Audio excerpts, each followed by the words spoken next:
आत्मीय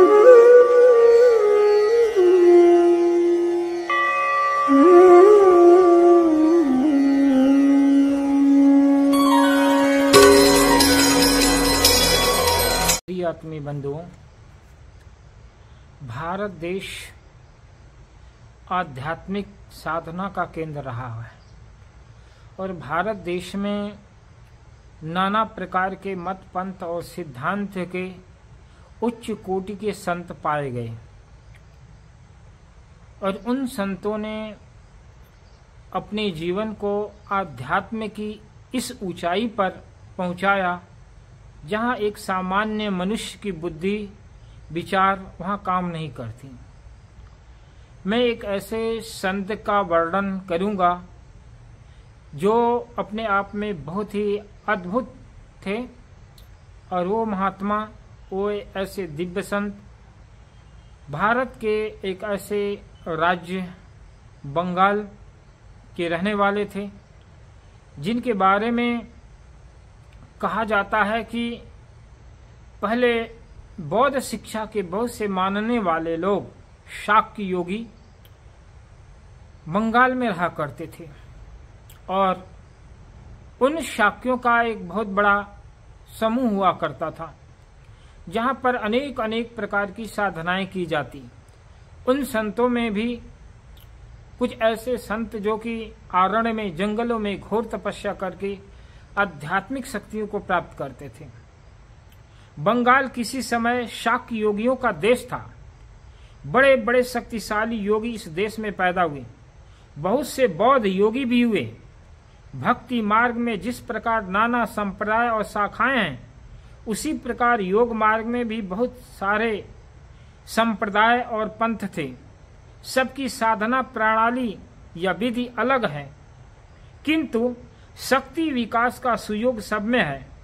बहुत दिनों तक अन्य प्रदेशों के साधु बंगाली साधुओं की अलौकिक शक्तिमत्ता पर विश्वास करते थे। अभी भी वह बहुत प्रसिद्ध पूर्णतया लुप्त नहीं हुई है। स्वर्गीय ज्ञानवादी साधक संत शांतिनाथ ने अपनी जीवन कथा में लिखा है कि अमरकंटक के निर्जन बाघ आदि हिंसक जंतुओं से भरे जंगल में साधना करते समय उस अंचल के रहने वाले लोग सामान्य मन में यह धारणा बद्धमूल हो गई थी, अर्थात लोगों के मन में एक ऐसी धारणा थी कि वह योगी जो बंगाली साधु है बाघ का रूप बना करके अर्थात बाघ का भेष बना करके जंगलों में घूमा करते हैं। यह बंगाली साधु बाघ बनकर वन में घूमता रहता है, इसलिए वे सब उन्हें बाघवा बाबा कहते थे। अमरकंटक के कतिपय साधु भी इस धारणा से मुक्त नहीं थे। इसका विवरण शांतिनाथ ने अपनी जीवन कथा में दिया है। जो हो, चैतन्य महाप्रभु के आदर्श पर बंगाल में योग साधना का स्थान कीर्तन ने ले लिया। योग सिद्धि की जगह अश्रु, स्वेद, रोमांच इत्यादि सात्विक विचार ही आध्यात्मिक उन्नति के परिचायक हो गए। किंतु देखा गया है भक्ति मार्ग में प्रवृत्ति किसी किसी महापुरुष में कदाचित किसी शक्ति का परिचय भी मिलने पर योग विभूति के निंदक बार बार उसे बढ़ा चढ़ा करके प्रचार करते हैं। मैंने केवल इन योगियों में एक दिव्यतम शक्ति थी और ये अपने आप में बहुत ही अभूतपूर्व साधना की उत्कृष्ट अवस्था पर पहुंचे योगी थे। वर्तमान में संत समाज में साधना को लेकर के लोगों में बड़ी भ्रांतियां हैं। आजकल के योगी संत केवल वाचिक ज्ञान को ही, ज्ञान पटुता को ही पूर्ण ज्ञान की परिभाषा मानने लगे।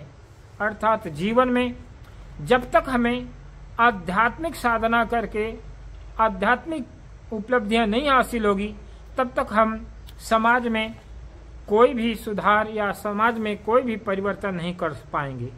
इसलिए जो भी आध्यात्मिक साधना पर चलने वाले साधक हैं, उन्हें सबसे पहले अपने नैतिक जीवन को अच्छा बनाते हुए साधना में जीना चाहिए, ताकि आध्यात्मिक शक्तियों को प्राप्त किए बगैर कोई भी समाज का कल्याण करने में समर्थ नहीं हो सकता, समाज का कोई भी सेवा नहीं कर सकता।